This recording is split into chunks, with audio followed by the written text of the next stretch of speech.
Listen, the Detroit Lions played the Atlanta Falcons the other night. It was a win. That's secondary.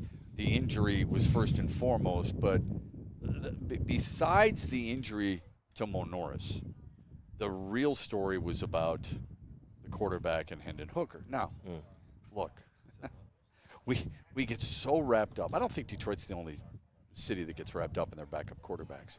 But my goodness. I mean, it's the most popular position in Detroit sports history. That and the backup goalie for the Red Wings. It's amazing to me, really amazing to me, how quickly we decide on a player. We didn't really see much of Hendon Hooker a year ago. 2 years ago, he was injured. So didn't see him at all last year. And I know the question would be, how come he's not good enough to at least get some snaps? And then the Teddy Bridgewater thing in the postseason was really telling. That was tough. Yeah. So really what we're seeing him, we're trying to judge him based on 2 preseason games right now. And let's be honest with each other. He was pulled.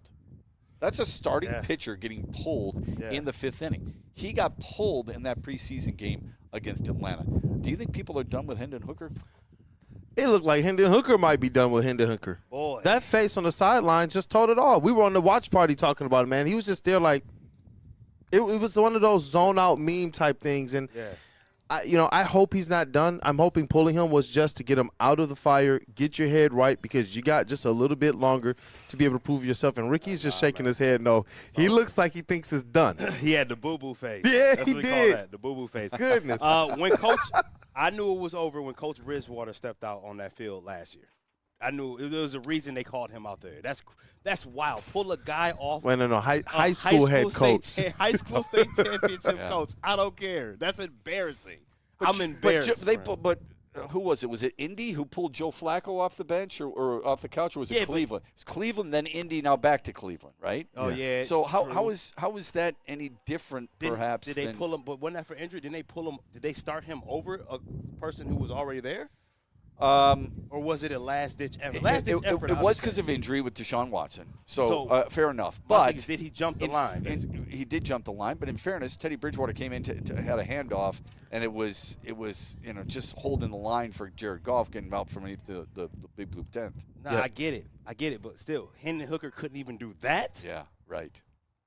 That's I can do that. You put me in the football, I can hand it off. Like, I may not be able to get a pass off. Yeah. I may not be able to get a catch like Braylon. You might pee your pants first. I can first, hand it but yeah. No, not to hand it off because I'm not going to stop. I'm just going to keep running. But you still got to get the ball. You got to get the ball. Yeah, no, shotgun. I like this. I still got to handle it. Shotgun. Well, there's some guy spitting mad on the outside side. Shotguns. Come on, Chip. I catch a shotgun and hand it off. That's it. That's good. That's the extent. I see the chat, too, man. Shua in the chat says, I've been done with Hendon Hooker since last year. Okay. So he's like you, Ricky. He says, them bringing in Teddy Bridgewater because they don't trust him was enough for me to understand what's happening behind closed doors. And Denzel believes that Hendon Hooker is headed to the UFL.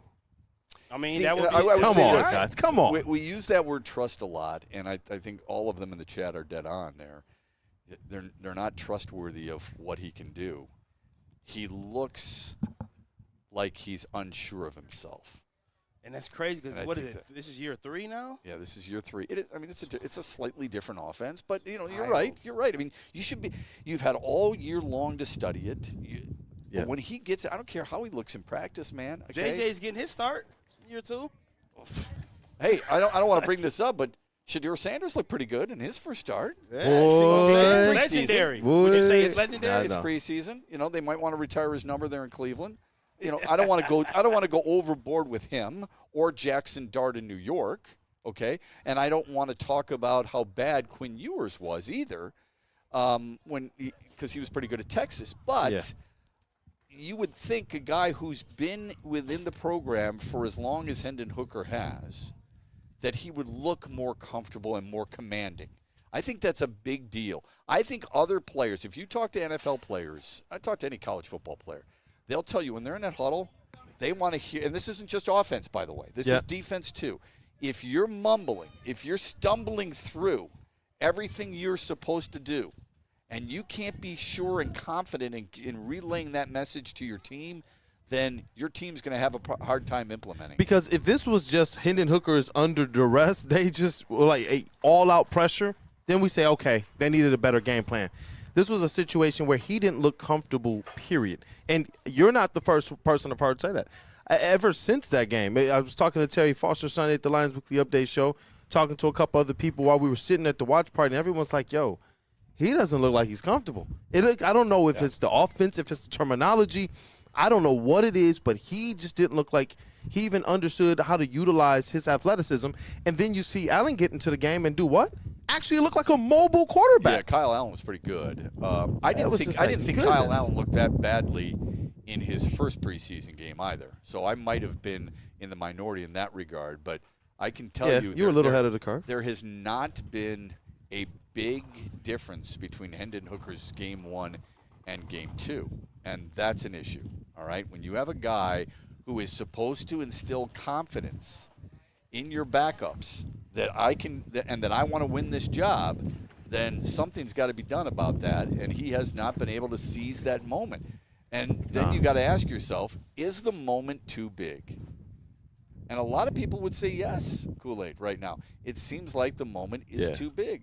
Kyle Allen's been there, done that, okay? And I'm not saying he's the best backup in the NFL. No, but he looked a lot more comfortable. Even when he doesn't do well. Yeah.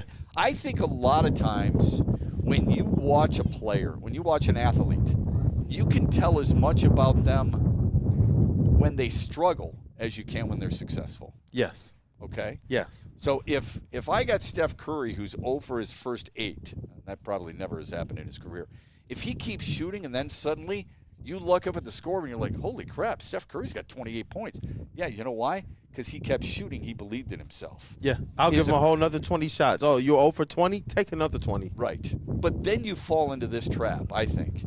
That same person will go, well, wait a minute, if they lose and he continues to struggle, why do you keep shooting that when you know you're not hitting it? That's a really fine line, right? Why is Hendon Hooker still trying to pass downfield when he's getting all kinds of pressure? Just dump it off and get a rhythm. That's the aspect of being able to control your huddle, being able to, honestly, instinctually, who are you as a quarterback? Do you know your position and are you comfortable in it? This guy just didn't look like he was comfortable with it, and you have a lot of ability to be able to get out of the pocket and move. That, to me, is where I'm like, okay, if all else fails, break glass and run. And I just didn't even see that.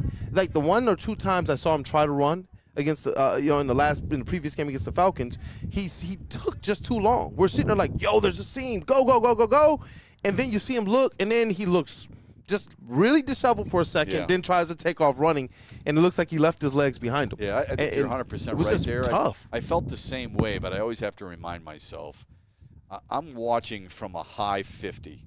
Okay, I'm watching it on a TV camera, for crying out loud. I'm not watching it with 4 300-pound men with their arms up in the air, right, you gotta screaming, "I want to kill you" and everything. It's easy for me to say. There's a lane right there. Just take the lane. Take it. It's when right there. He's looking downfield. First of all, we have the luxury of going, boy, wouldn't it be easy to just run there? Yeah, if he's looking there, he's looking downfield. But he's you trying know to it don't read help things. that Kyle Allen got in the game and literally hit that seam right away. Yeah. It doesn't help. But you are right. Maybe they took away a couple of the reads. I don't know, but I hear what you're saying, and I think I agree with 95% of what you're saying. The thing about this, it's not even an experiment; it's an investment, right?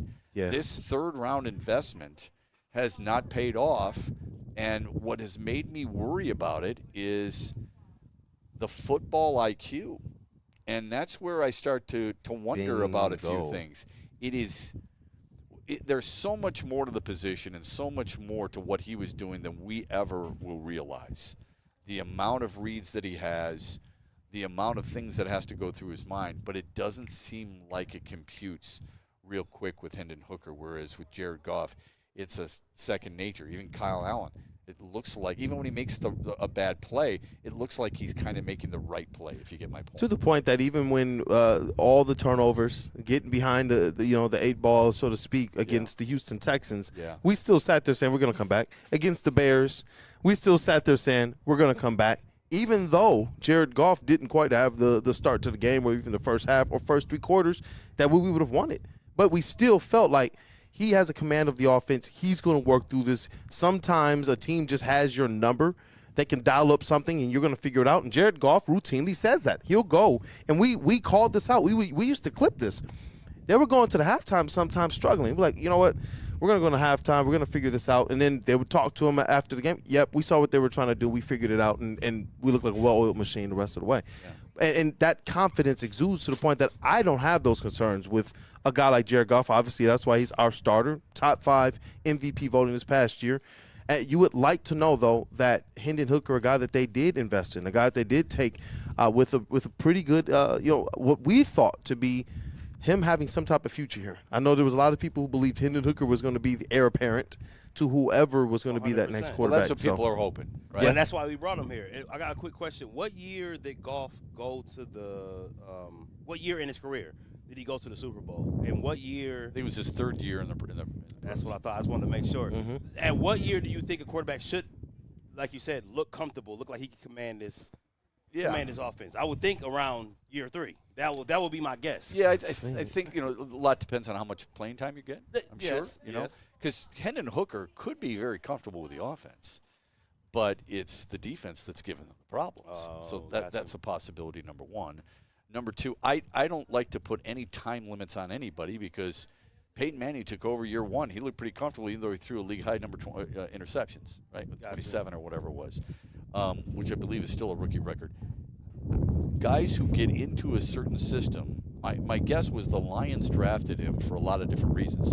But one of those reasons is he fits what they want to do. And it feels like, to me, outsider's point of view, feels like to me he does things that he's not comfortable with the system. He's not comfortable running what they expect him to run.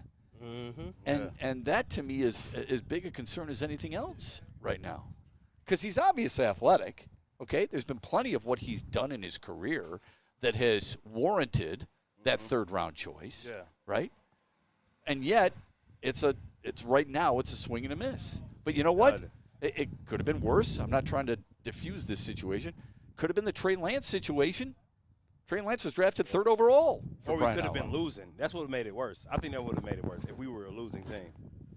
Yeah, and then you're counting on him. Yeah, we would have been bad. There were people, listen, let's be for real. We go back just a couple years ago, and there were people who thought Hendon Hooker was the future. Yeah. Literally the future starting quarterback for the Detroit Lions. There were some people who believed you didn't have to give Goff the big contract that's because you had a surprising Hendon to me. Really I don't know what those people were thinking. That was a time, bro. Jared Goff's a really good quarterback, okay? Everybody wants a top 10 quarterback. You have one. You've had one for a while, okay? If you think about that, Stafford was a top 10, Goff's a top 10. Yes. That's not a bad situation to be in. Doesn't always equate to wins. I get that. But that's what we've cried forever during the Gary Danielson years, during the Eric Kramer years, during the Rodney Peete years, and the Mike McMahon and the Joey Harrington and all this other crap. I want a top 10 quarterback. You've got one. And now you want Hendon Hooker? Because you drafted him? That's a little surprising to me. Oh, you know boy, what I'm saying? be easy. Yeah, we got a Braylon Edwards. 1-7.